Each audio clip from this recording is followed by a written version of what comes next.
Breaking news. కర్రెగుట్టల్లో కాల్పుల మోత మోగుతూనే ఉంది. చంద్రన్న దళంతో బలగాలు భీకర పోరుకు దిగాయి. నూగూరు శివారు పెద్దగుట్ట వద్ద భారీ ఎన్కౌంటర్ జరిగింది.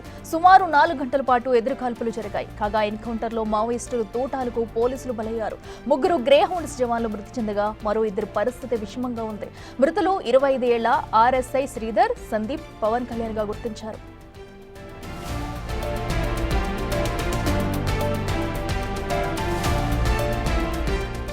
విషమంగా ఉన్న వారిని మెరుగైన వైద్య సేవల కోసం హైదరాబాద్లోని ఓ ప్రైవేటు ఆసుపత్రికి తరలించారు. బుల్లెట్ గాయాలతో తీవ్రంగా గాయపడినట్టు వైద్యులు తెలిపారు. అయితే కాల్పులు ముగియడంతో బలగాలు సెర్చ్ ఆపరేషన్ చేపట్టాయి.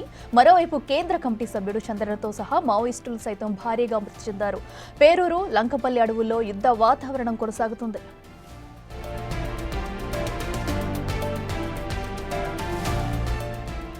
కర్రెగుట్టలో జరిగిన ఎన్కౌంటర్లో మృతి చెందిన గ్రేహౌండ్ పోలీసులకు నివాళులర్పించారు DGP Jitender, additional DG Stephen Ravindra. Warangal police headquarters లో ఎన్కౌంటర్కు సంబంధించిన వివరాలను అడిగి తెలుసుకున్నారు.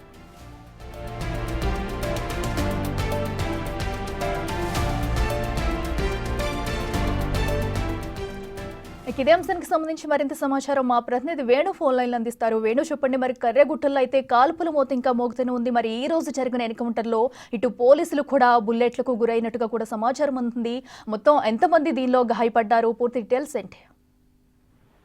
ఇలా 2 రోజుల క్రితము గ్రేహౌండ్స్ బలగాలు వరంగల్ శివారు ప్రాంతమైనటువంటి ఛత్తీస్గఢ్ బార్డర్ వరకు ఉన్నటువంటి ఆ లంకపల్లి శివారు వద్దకు వెళ్లారు. అక్కడ మావోయిస్టులు ల్యాండ్ మైన్స్ అమర్చామంటూ గతంలో లేఖ విడుదల చేసిన నేపథ్యం లోపల ఆ ల్యాండ్ మైన్స్ డిఫ్యూజ్ చేయడానికి ఒక ప్రత్యేక టీం వెళ్ళింది. ఆ టీము తిరిగి ఈ రోజున ఉదయం విధులు ముగించుకొని రావడం, మరో కొత్త టీం అక్కడికి డ్యూటీకి రావాల్సి ఉండగా ఆ క్రమం లోపల మావోయిస్టులు సడన్ గా అటాక్ చేయడం జరిగింది. దాదాపు 35 నుంచి 40 మంది చంద్రన దళానికి చెందినటువంటి మావోయిస్టులు వీళ్ళపై కాల్పులు జరపడంతో ఆ 3 అక్కడెక్కడ మృతి చెందగా మరో 2కి తూటాల గాయాలు కాయాయి. ప్రస్తుతం అందులో రణధీర్ పరిస్థితి కూడా తీవ్ర విషమంగా ఉండడంతో చాపర్ ద్వారా తనని హైదరాబాద్ తరలించి ప్రస్తుతం ఏఐజీ లోపల ట్రీట్మెంట్ పొందుతున్నాడు. అయితే ఈ కాల్పులు దాదాపు 15 నిమిషాల సేపు నిరంతరాయంగా ఈ మా గ్రేహౌండ్ దళాలపై కాల్పులు జరపడంతో పూర్తిగా అక్కడ దళం కూడా చెల్లచేరినట్లుగా తెలుస్తోంది. ఇక అది తను డ్యూటీ విధులు ముగించుకొని తిరిగి వెళ్లే క్రమంలో ఈ దాడి చేయడం పాల్పడంతో పూర్తి అలర్ట్ లేకపోవడంతో ఈ స్థాయి ప్రాణ నష్టం గ్రేహౌండ్స్ బలగాల్లో జరిగింది. ఇక మరోవైపు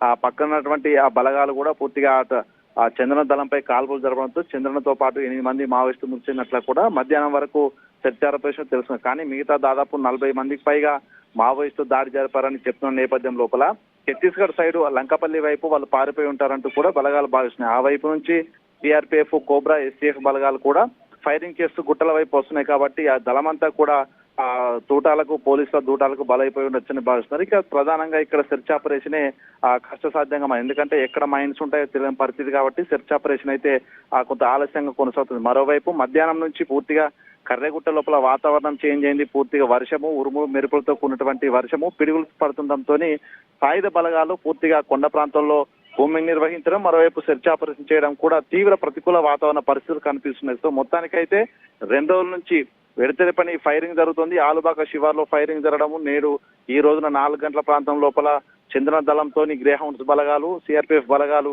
ఎదురుకాల్పులో పాల్గొనడంతో పూర్తిగా కీలకమైనటువంటి దళాల చేరువలోకి వెళ్ళినట్లుగా అయితే భావిస్తున్నారు. మొత్తానికి హైదరాబాద్ దళాలు కూడా అందులో ఉన్నాయని భావిస్తున్న నేపథ్యం లోపల ఈ ప్రాంతం అంతా కూడా మరిన్ని సాయుధ బలగాలు అయితే మోహరిస్తున్నారు. మొత్తం ఒక యుద్ధ వాతావరణం అయితే కర్రెగుట్టలో కనిపిస్తున్న పరిస్థితి ఉంది. అఖిల. Thank you.